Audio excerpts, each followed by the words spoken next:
Indian 2 Vettaiyan படம் Lyca வெளியிட்டுள்ள poster.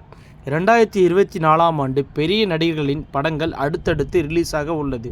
அந்த வகையில் கமல் நடிப்பில் பல வருடங்களாக உருவாகி வந்த இந்தியன் 2 படம் வருகின்ற ஜூன் மாதம் வெளியாக உள்ளது.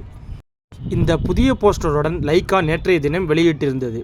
இதைத் தொடர்ந்து சூப்பர் ஸ்டார் ரஜினி ஞானவேல் இயக்கத்தில் வேட்டையன் படத்தில் நடித்து வருகிறார். இப்படத்தில் அமிதாப் பச்சன், பகத் பாசில், ராணா டகுபதி, மஞ்சு வாரியர் மற்றும் துஷாரா விஜயன் போன்ற பிரபலங்கள் நடித்து வருகிறார்கள். வேட்டையன் படம் கோடை விடுமுறைக்கு வெளியாகும் என எதிர்பார்க்கப்பட்டது.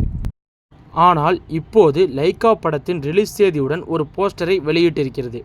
அதாவது வருகின்ற அக்டோபர் மாதம்தான் வேட்டையன் படம் வெளியாகிறது. ரஜினி மாஸ் லுக்கில் கையில் துப்பாக்கியுடன் அந்த போஸ்டரில் இருக்கிறார். ரஜினி கதாநாயகனாக கடைசியாக நடித்த ஜெயிலர் படம் வசூலில் பட்டையை கிளப்பியது. அவர் கேமியோ தோற்றத்தில் நடித்த லால் சலாம் பெரிய அளவில் போகவில்லை. ஆனால் வேட்டையன் படம் கண்டிப்பாக ரஜினியின் கேரியரில் மைல்கல்லாக அமையும் என எதிர்பார்க்கப்படுகிறது.